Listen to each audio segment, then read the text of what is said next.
integrasi dan kolaborasi, bukan hanya promosi tapi di mana destinasi-destinasi akan kita perkenalkan. Bagaimana kunjungan mereka dapat berdampak ya ke masyarakat. Tidak cukup saja hanya kita dengan senyum-senyum gitu, belum maksimal.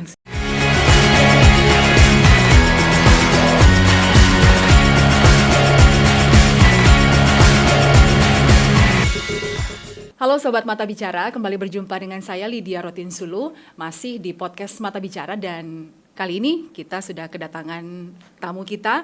Dia adalah Profesor Winda Mercedes Mingkit. Prof. Winda ini adalah guru besar dari Fakultas Perikanan dan Kelautan dari Universitas Samratulangi dan juga sebagai pengamat pariwisata di Indonesia. Nah, kali ini kita akan sedikit dan mungkin lebih banyak berbincang-bincang tentang bagaimana pengembangan potensi wisata di Sulawesi Utara di tengah masa efisiensi dan juga bagaimana kita bersiap untuk menyambut para wisatawan yang akan datang dan dalam waktu dekat ini akan datang pada akhir Maret nanti. Dan bagaimana kita akan berbincang dengan apa yang harus disiapkan, bagaimana Sulawesi Utara dan sekitarnya bersiap menyambut para wisatawan yang akan datang pasca pandemi pada tahun 2020 dan 2021. Kita akan langsung berbincang dengan Profesor Winda Mercedes Mingkit. Halo Prof, apa kabar? Baik, apa kabar Lydia? Tapi kayaknya lebih enak kalau kita sapa Enci kan ya? Boleh. Karena biar lebih light ya, dekat, siap. siap. Dan apa namanya? Karena sebagai pengamat pariwisata, Enci Winda melihat kondisi pariwisata di Sulawesi Utara khususnya ya. Seperti apa saat ini setelah masa pandemi usai? Ya. Jadi saya lihat kelihatannya pariwisata yang ada di Sulawesi Utara sudah mulai menggeliat kembali setelah masa bisa kita katakan vakum ya di masa pandemi itu.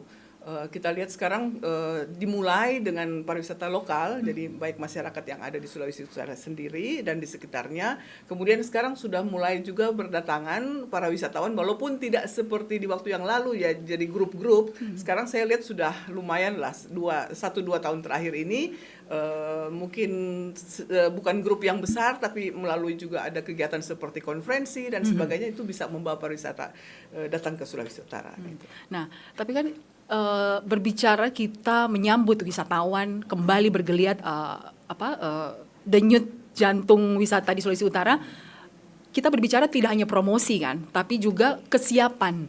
Apa yang akan mereka lihat nanti, apa yang akan mereka nikmati nanti. Ya, benar sekali Lydia. Jadi memang selama ini kita menganggap bahwa dengan kita mempromosikan potensi yang ada di tempat kita, maka otomatis wisatawan akan datang. Padahal sebenarnya tidak demikian saja ya, karena sejak masa pandemi, model-model promosi yang kita mendatangi suatu negara atau suatu daerah untuk memperkenalkan potensi yang ada di tempat kita itu sudah bukan modelnya lagi ya, karena seperti yang disebutkan Lydia tadi, masa efisiensi, kita berusaha dengan sedikit uang yang kita keluarkan untuk promosi itu, tapi lebih banyak orang yang akan datang ya, seperti itu. Kemudian saya lihat sekarang sudah mulai kembali bergeliat di bidang-bidang yang lainnya seperti yang disebutkan tadi, dari Cina akan mulai datang lagi di akhir bulan ini. Menurut saya kita harus mempersiapkan diri, bukan hanya promosi tapi di mana destinasi-destinasi akan kita perkenalkan. Nah, kita sudah tahu Cina itu misalnya dia adalah negara yang sangat besar, mereka punya potensi di daratan dan juga potensi di bagian laut. Dan walaupun kita tahu bahwa mereka karena merupakan benua yang sangat besar, bagi mereka lebih banyak selain potensi sejarah lebih ke bagian daratan. Nah, kita di Sulawesi Utara yang punya potensi bahari yang lebih besar karena wilayah daratan kita lebih kecil, ayo kita kembangkan itu. Jadi walaupun di waktu yang lalu sudah lumayan ada, tapi sekarang ayo kita kembangkan itu. Dan selain potensi bahari yang kita miliki, kita juga punya potensi kuliner yang tak kalah hebat ya.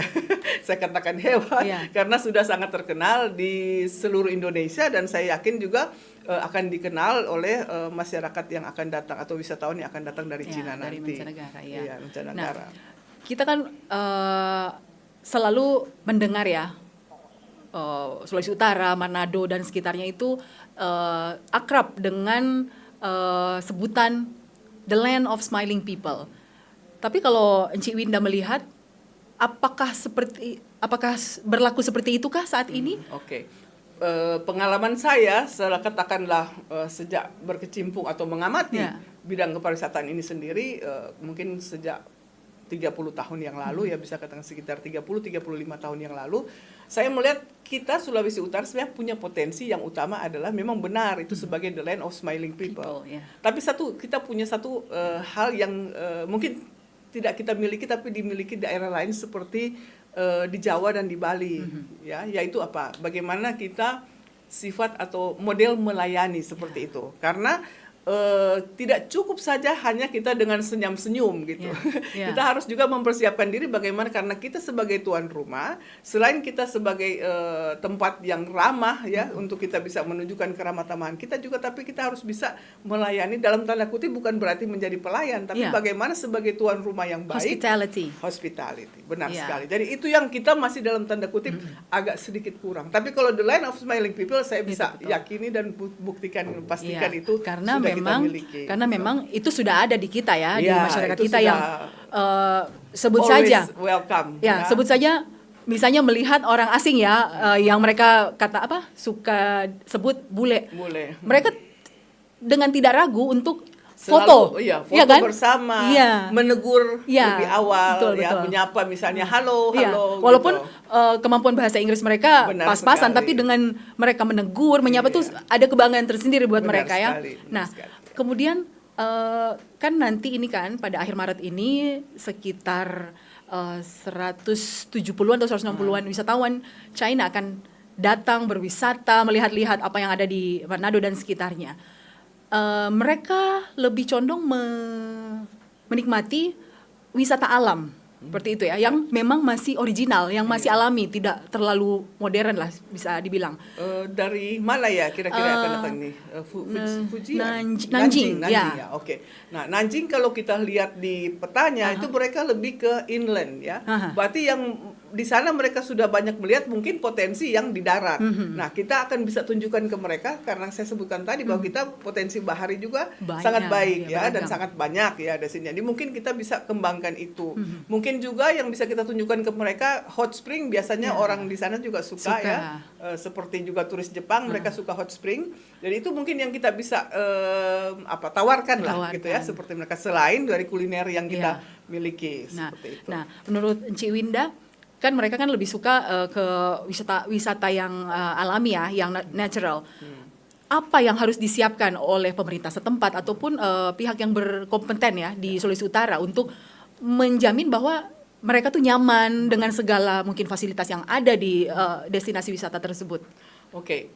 Yang pertama yang harus kita lakukan juga, kita berkaca di masa yang lalu, waktu awal-awal turis dari Cina datang, sempat dalam tanda kutip terjadi penolakan di awal karena ternyata turis yang begitu banyak, misalnya contoh waktu itu langsung dibawa ke Pulau Bunaken, ya, dan mereka langsung bisa menikmati Taman Nasional itu di Taman Laut Bunaken. Padahal tidak semua mereka yang waktu itu bisa menyelam ataupun snorkeling, sehingga di waktu awal-awal itu sekitar katakanlah 3 bulan pertama itu sempat terjadi masalah antara pemerintah yang membawa turis maupun pemerintah yang mengatur, dalam hal ini misalnya Taman Nasional Bunaken yang mengatur bagaimana tempat itu tidak boleh sembarangan orang masuk dan menikmati itu tanpa persiapan yang cukup baik ya, matang ya, seperti itu. Nah, oleh karenanya yang harus kita lakukan pertama menurut saya, kita siapkan dulu protokol yang harus kita, jadi SOP-nya ya, yang harus kita siapkan untuk sebelum mereka datang. Kita masih punya waktu ya, ini berapa, 1-2 minggu barangkali ya, untuk sebelum mereka datang kita harus tunjukkan dulu. Jadi siapa yang akan misalnya ke tempat-tempat yang membutuhkan specialty, kekhususan misalnya kalau untuk menyelam harus yang sudah punya license. Untuk yang snorkeling berarti yang bisa berenang ataupun dan juga menyiapkan peralatannya juga. Peralatan bisa lah kita ini memberdayakan masyarakat. Jadi kita berikan kesempatan untuk masyarakat yang punya, untuk itu kita berikan kesempatan untuk mereka boleh menyewakan itu. Nah, yang tidak bisa mungkin ya kita ambil ke tempat yang di pantai. Ya, pantai saja yang fasilitasnya cukup baik. Nah, yang kedua fasilitas. Sarana prasarana yang harus kita siapkan. Kita cek dulu apakah toiletnya sudah cukup memadai. Betul. Jadi kita siapkan itu, karena di mana-mana destinasi kalau tidak menyiapkan toilet dalam tanda kutip itu, maka akan turis akan sembarangan saja di mana-mana. Padahal itu kita tidak inginkan. Juga misalnya tempat-tempat sampah, karena kita tidak boleh mengeluh bahwa turis membuang sampah sembarang. Tapi kita sendiri tidak menyiapkan untuk itu. Jadi mungkin itu hal yang utama dulu kita siapkan. Selain daripada itu, masyarakat ataupun siapa yang menjadi pelaku usaha, ya, apakah dia souvenir, masyarakat penyedia kuliner dan sebagainya, harus itu diberikan kesempatan untuk mengetahui dari awal supaya mereka siap, begitu. Jadi tidak ada alasan bahwa masyarakat tidak siap. Jadi kita ya ke tempat yang siap. Nah, kembali lagi di waktu yang lalu, pengeluhan itu dari masyarakat bahwa seolah-olah itu adalah monopoli. Betul. Berkaca dari waktu lalu itu, saya harap di kali ini tidak lagi seperti itu. Tapi harus disiapkan jauh-jauh. Dia masih ada 2 minggu, saya pikir bisa lebih bergerak cepat ya. Semua entah itukah dari pemerintah dalam hal ini Dinas Pariwisata, ataukah itu organisasi kepariwisataan yang ada, ASITA, PHRI, semuanya siapkan semuanya. Jadi mungkin apakah itu diatur dari pemerintah untuk mengumpulkan semua pelaku usaha maupun semua institusi pariwisata yang berkecimpungan dalam hal ini untuk jauh-jauh hari dalam 2 minggu ini mempersiapkan diri, dikumpulkan dan kemudian dalam tanda kutip ada semacam rapat kecil untuk mempersiapkan sebelum kedatangan mereka, sehingga semuanya happy karena pariwisata itu happy. Karena jadi jangan di akhir itu terus ada yang mengeluh sama saja seperti 3-4 tahun yang lalu sebelum masa pandemi dan sebagainya. Karena kalau ada hal yang tidak enak atau tidak nyaman mereka dapatkan di sini, itu kan bisa jadi buah bibir ke negara mereka ya. Jadi betul juga. Ya, betul. Jadi promosinya juga dari para wisatawan ini kan ya. Benar, nah, kemudian Ciwinda, tadi kan kita sempat menyinggung tentang tidak hanya melihat jumlah atau tingkat wisatawan yang datang. Jadi kita jangan terlalu berbangga dengan jumlah yang datang, tapi bagaimana kunjungan mereka dapat berdampak ya ke masyarakat di sekitar lokasi wisata misalnya. Betul sekali, Lydia. Jadi saya walaupun tadi sudah sempat singgung sedikit ya, di masa yang lalu kan seolah-olah itu dikatakan kepariwisataan itu sukses kalau kita bisa mendatangkan banyak turis ke suatu destinasi atau suatu tempat, satu daerah. Sebenarnya tidak demikian, karena suatu pariwisata itu dia harus satu sistem pariwisata nasional atau sistem pariwisata daerah yang kita miliki itu tidak boleh hanya fokus pada jumlah, karena jumlah yang banyak belum tentu memberikan kontribusi yang banyak terhadap destinasi itu ataupun masyarakat yang ada di sekitar destinasi itu. Jadi lebih baik responsible and sustainable tourism istilahnya. Jadi pariwisata yang berkelanjutan dan yang bertanggung jawab terhadap keberlanjutan dari destinasi itu. Bagaimana caranya ya kita harus sama-sama bekerja untuk supaya tidak hanya melihat jumlah wisatawan yang datang, tapi juga dampak dari kepariwisataan yang ada itu terhadap masyarakat maupun pelaku usaha yang ada di sekitar situ. Jadi jangan lagi ada istilahnya yang saya dengar ya di masa lalu tentang monopoli pariwisata yang datang gitu. Jadi tidak bisa jadi lagi. Hanya satu pihak saja yang jadi kalau sudah diatur seperti itu orang Manado bilang tak putar-putar.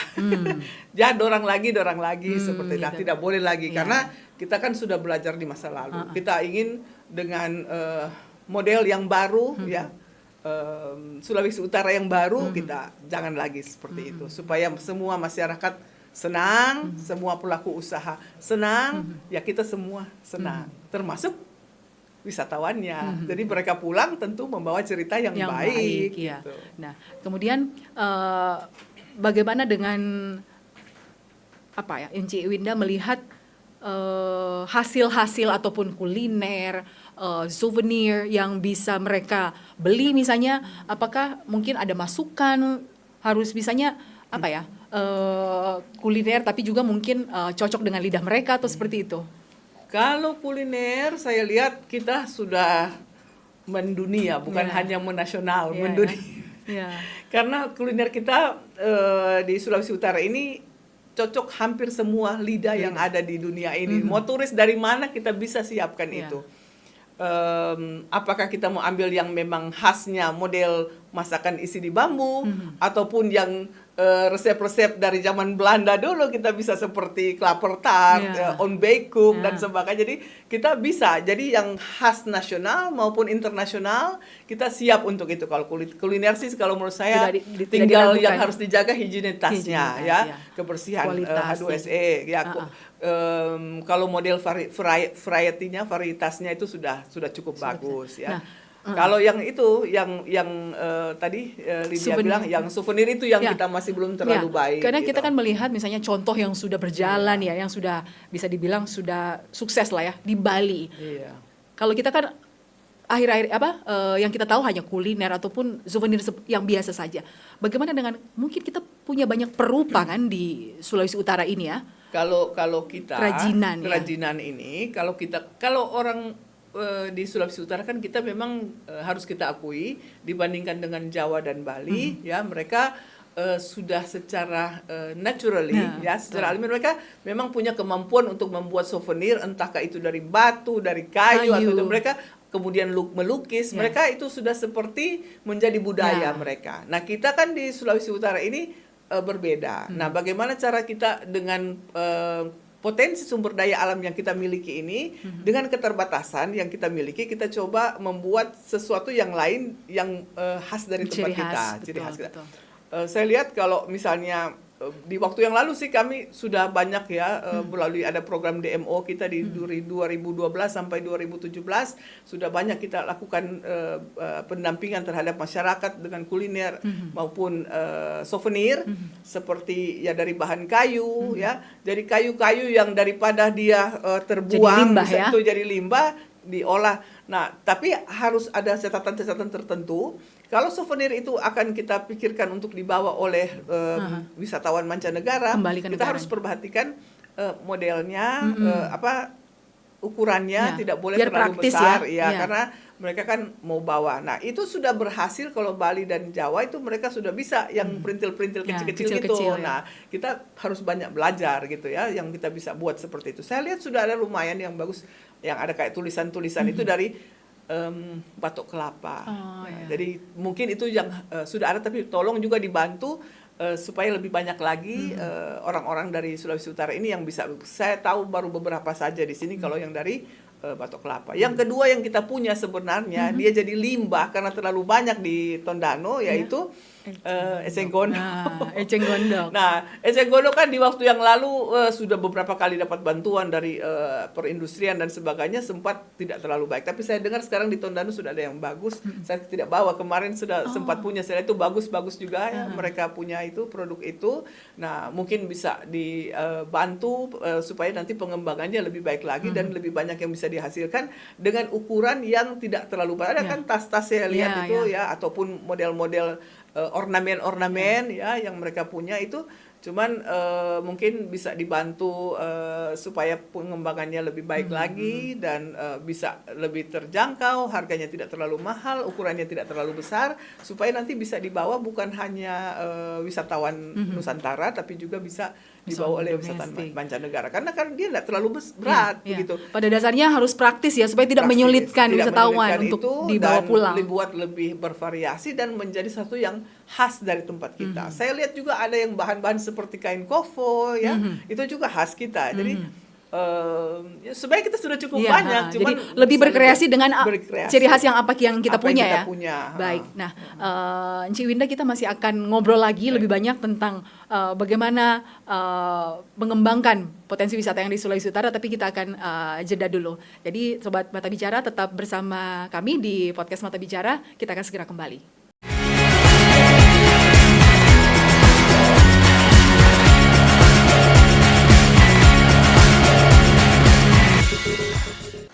Ya, Sobat Mata Bicara, kembali di podcast Mata Bicara dengan narasumber atau tamu kita pada hari ini dengan Encik Winda. Jadi kita bicara lagi tentang pengembangan potensi wisata di Sulawesi Utara. Kemudian bagaimana dengan manajemen pariwisata? Ya, baik Lydia. Jadi sering kita dengar kadang-kadang ada belakangan ini saya pikir tidak perlu rahasia ya. Banyak orang yang misalnya merasa bahwa dia sudah tahu semuanya tentang pariwisata. Padahal mungkin ya kita di Sulawesi Utara ini perlu mempelajari juga bagaimana model atau sistem manajemen pariwisata yang baik begitu supaya yang kita harapkan yang menjadi tujuan di akhir jadi tujuan kepariwisataan menurut Undang-Undang Kepariwisataan itu adalah menjadi masyarakat yang adil dan makmur berdasarkan Pancasila dan Undang-Undang Dasar 45.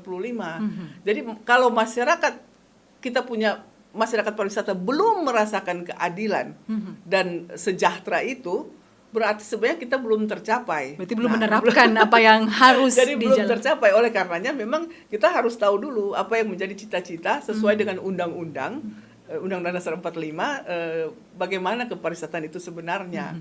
Nah, oleh karenanya manajemen pariwisata mungkin ya yang saya bisa usulkan atau bisa kita cobakan itu bersama adalah misalnya ada wadah yang dapat membantu pemerintah dan semua stakeholder pariwisata untuk menyukseskan apa yang menjadi tujuan kepariwisataan yang ada di Sulawesi Utara ini.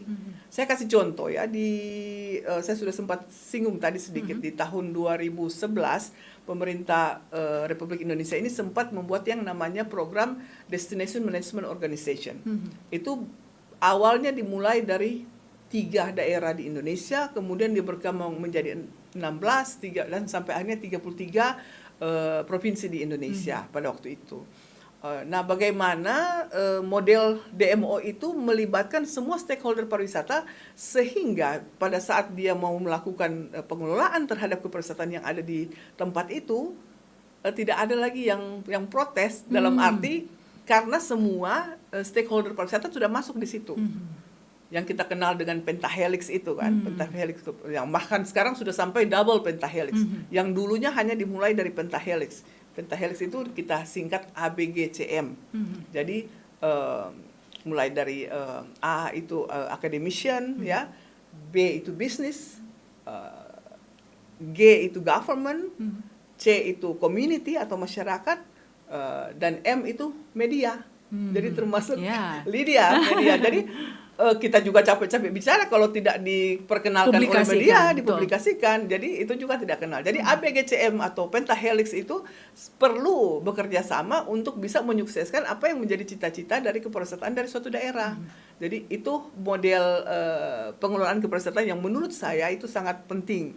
Dan wadah yang lain misalnya yang dapat turut membantu itu seperti organisasi-organisasi pariwisata yang ada seperti ASITA, ya, ada kita punya PHRI, kita punya GIPI, dan banyak sekali organisasi-organisasi pariwisata, HPI juga ya, Pramuwisata ya, itu harus bisa sama-sama bekerja bersinergi, supaya bersinergi, bekerja bersama-sama supaya apa yang kita inginkan itu bisa tercapai. Karena tidak bisa jalan masing-masing. Nanti tujuan akhirnya itu tidak saya jamin tidak akan tercapai. Saya jamin tidak akan tercapai. Karena yang tadi Cik Winda bilang ABGCM ya, itu memang harus bersinergi supaya bisa tercapai. Itu menurut saya model manajemen pariwisata yang baik menurut undang-undang kepariwisataan yang ada di Indonesia. Jadi bahkan sekarang mungkin ya 5 tahun terakhir lah kita sudah punya badan promosi pariwisata, itu juga sangat membantu.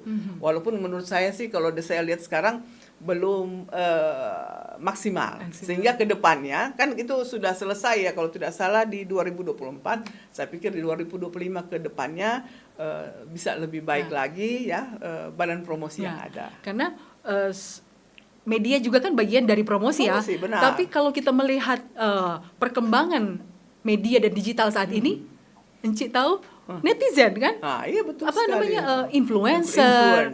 Ya, itu masuk juga di mereka ya itu ya. Iya. Jadi itu berpengaruh. Sangat berpengaruh. Iya. Karena misalnya untuk memperkenalkan suatu destinasi baru, biasanya influencer itu yang ke situ dan mereka perkenalkan dan mereka bisa lihat dengan potensi yang ada. Kalau tidak siapa yang tahu di situ ada tempat yang baru kan? Betul. Seperti kita melihat potensi wisata di luar negeri misalnya seperti apa, kita mungkin lihat misalnya di media sosial seperti apa di sana. Jadi ada semacam digital tourism betul. Seperti itu. Nah, kemudian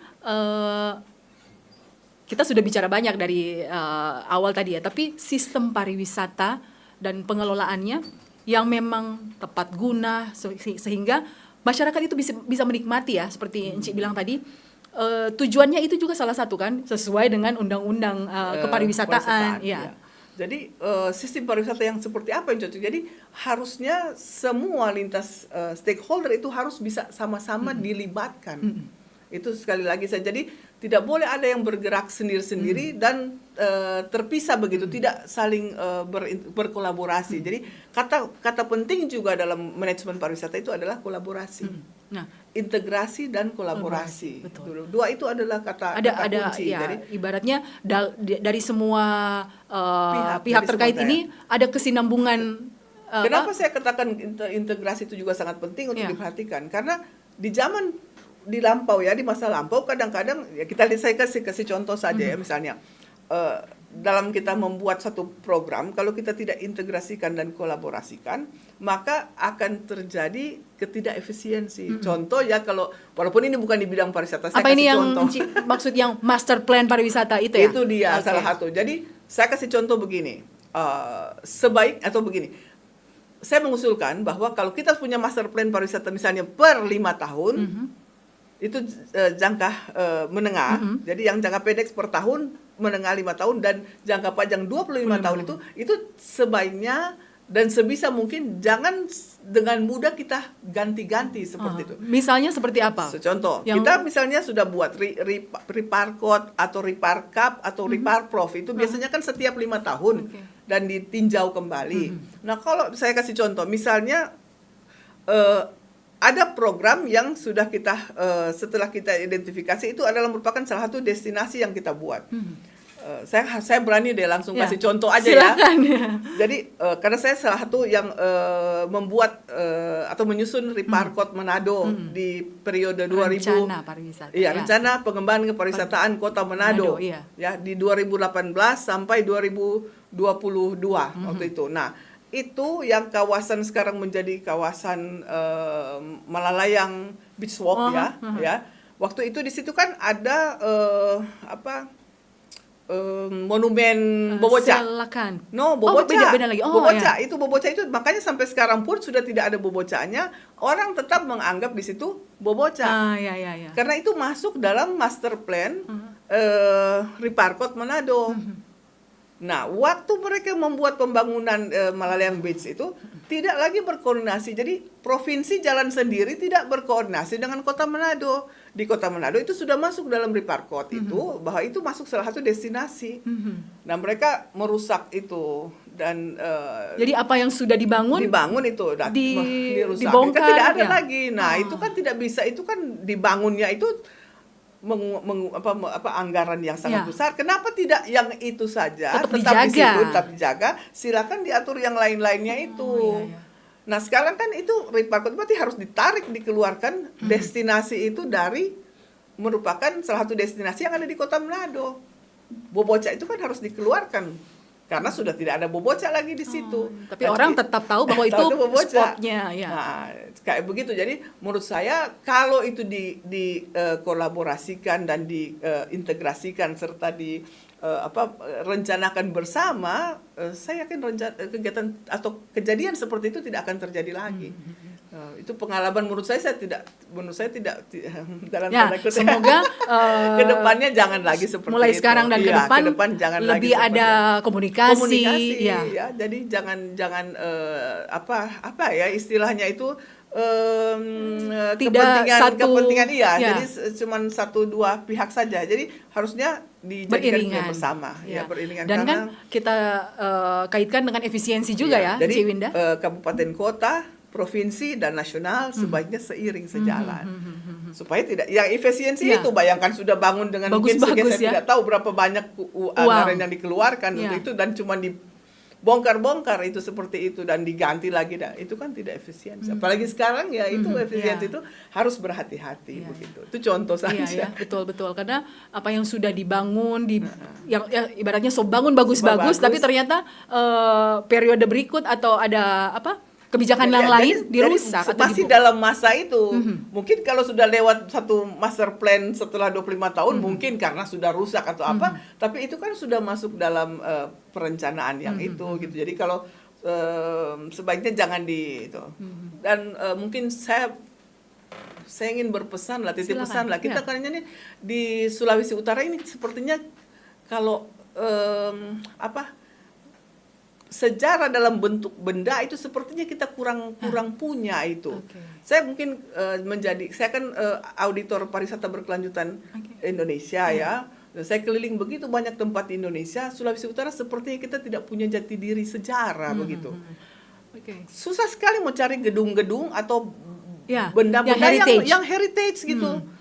Padahal sebenarnya kita punya banyak sebenarnya. Yang sekarang yang tinggal satu menurut saya yang Minahasarat. Yang di belakang Gedung Juang itu. Nah itu juga kemarin sempat ada yang posting bahwa itu patung Samratulangi sudah jatuh karena meja untuk tempat patung itu sudah digigit rayap dan sebagainya. Tidak terawat. Tidak, terbengkalai. Jadi pecah itu hancurlah patungnya. Nah, contoh seperti itu. Jadi menurut saya bagaimana caranya supaya ke depan kita harus jaga yang seperti itu ya. Betul. Bagaimana caranya? Sejarah.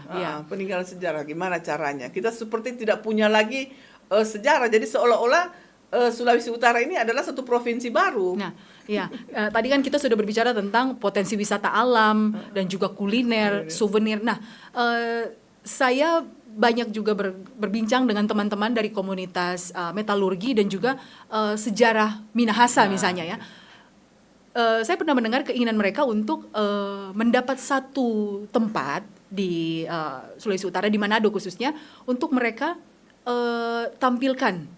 Ibaratnya ada peninggalan-peninggalan sejarah yang mereka punya dan saat ini itu milik pribadi. Nah, kalau menurut Enci Winda, tadi kan kita melihat benda-benda bersejarah atau peninggalan sejarah yang ternyata banyak dimiliki tapi butuh satu tempat untuk sebagai galeri gitu loh. Kalau yang kita punya sekarang kan museum. Museum kan sudah ada di situ, tapi itu milik pemerintah ya. Nah, kemudian yang Minasarat, saya pikir apakah mungkin, tapi itu kan bisa diatur oleh pemerintah ya. Betul. Mungkin Bapak Gubernur sekarang ya bersama Pak Wakil Gubernur ya bisa diatur itu daripada Minahasarat itu menjadi tidak terbengkalai, tidak terawat ya, dan tidak terawat dan sebagainya. Mungkinkah itu bisa dipakai daripada jadi supaya mereka bisa menunjukkan, karena saya juga termasuk mungkin masih punya juga yang seperti itu. Betul, kan hal-hal yang bersejarah, tapi ini kalau memungkinkan. Kalau tidak mungkin harus kita cari jalan yang lain. Sebenarnya di waktu yang lalu kan Gedung Juang itu sebenarnya yang bisa, tapi sekarang kan sudah dipakai. Tapi mungkin lebih bersejarah yang Minahasarat itu ya, Enci ya.